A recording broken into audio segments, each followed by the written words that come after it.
আসসালামু আলাইকুম, welcome to my healthy kitchen.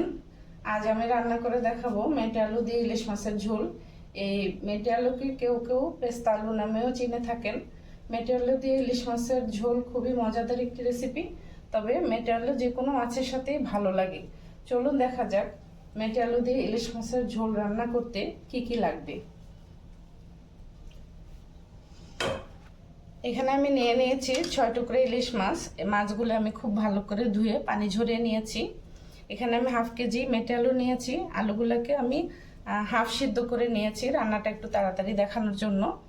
আর আছে কাঁচামরিচ। কাঁচামরিচগুলো আমি এখানে ফালি করে কেটে নিয়েছি। এখানে 6 পিস কাঁচামরিচ আছে, আদা রসুন বাটা আছে, লাল মরিচের গুঁড়া, ধনিয়া গুঁড়া, রাঁধুনি মাছের মশলা, পেঁয়াজ কুচি, লবণ এবং হলুদ। মাছগুলো আমি লবণ এবং হলুদ মাখিয়ে রেখেছিলাম। এখন আমার প্যানটা গরম হয়ে গেছে, আমি মাছগুলো একটু ভেজে নেব। প্রথমে দিয়ে দিচ্ছি তেল, পরিমাণ মতো তেল দিয়ে দিচ্ছি।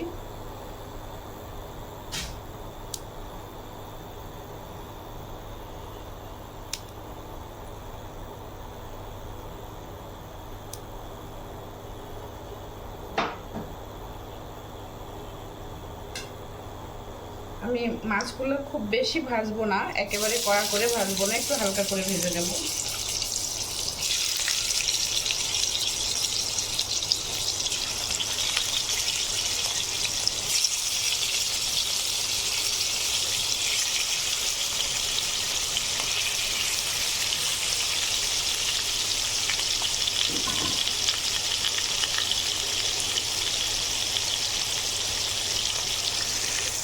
মাছগুলোর এক পাশ হয়ে গেছে, আমি একটু উল্টে দিচ্ছি মাছগুলো।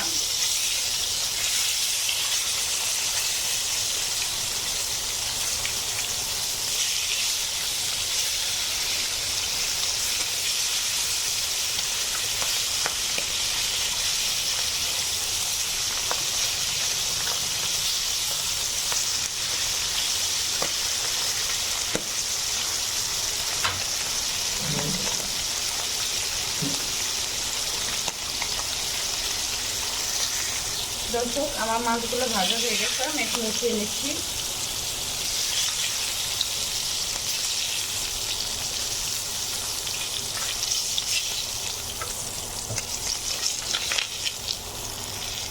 ওই তেলে এখন পেঁয়াজগুলো দিয়ে দেব।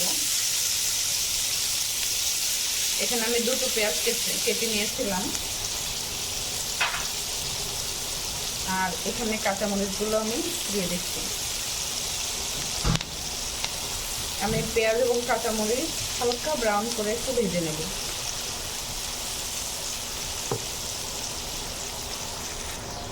দর্শক, আমার পেঁয়াজটা প্রায় ব্রাউন কালার হয়ে এসেছে। এখন আমি দিয়ে দিচ্ছি 1 চা চামচ আদা রসুন বাটা। আদা রসুন বাটাটা দিয়ে আমি জাস্ট 1 মিনিট মতো একটু ভেজে নেব, যাতে আদা রসুন বাটার কাঁচা গন্ধটা চলে যায়।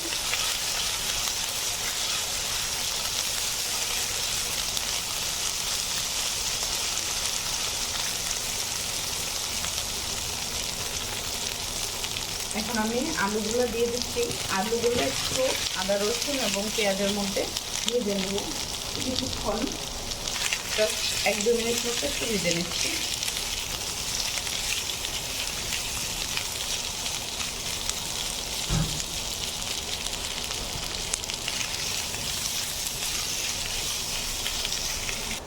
এখন আমি শুকনো মশলাগুলো অ্যাড করে দেব। তো শুকনো মশলাগুলো যাতে পুড়ে না যায়, তার জন্য অল্প একটু পানি দিয়ে দিচ্ছি।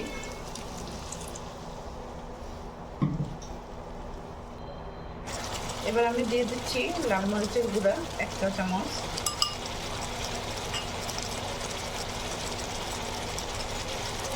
ধনিয়া গুঁড়া হাফ চা চামচ,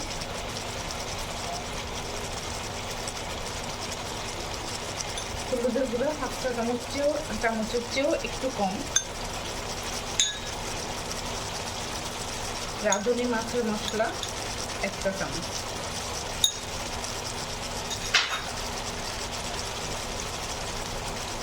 এবং লবণ দিয়ে দিচ্ছি স্বাদ মতো।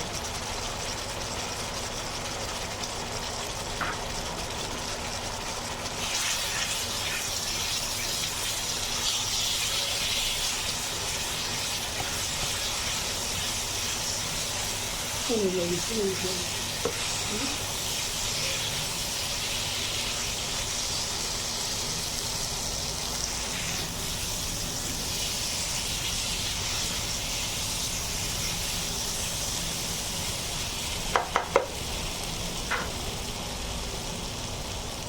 আমি পরিমাণ মতো জল দিয়ে দিচ্ছি।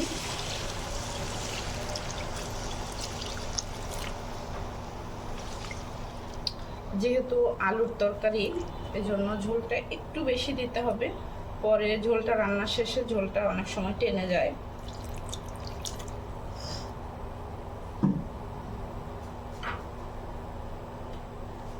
আমি মাছগুলোও দিয়ে দিচ্ছি।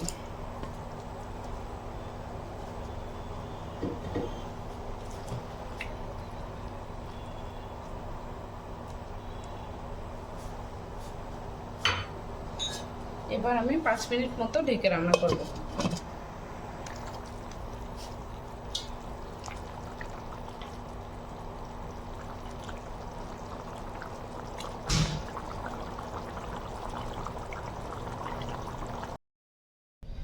তৈরি হয়ে গেল আমার আজকের রেসিপি, মেটে আলু দিয়ে ইলিশ মাছের ঝোল। আশা করি দর্শক আপনাদের ভালো লাগবে। রেসিপিটি ভালো লাগলে অবশ্যই একটি লাইক দেবেন এবং চ্যানেলটি সাবস্ক্রাইব করে আমার পাশে থাকবেন। ধন্যবাদ সকলকে, ভালো থাকবেন। আসসালামু আলাইকুম।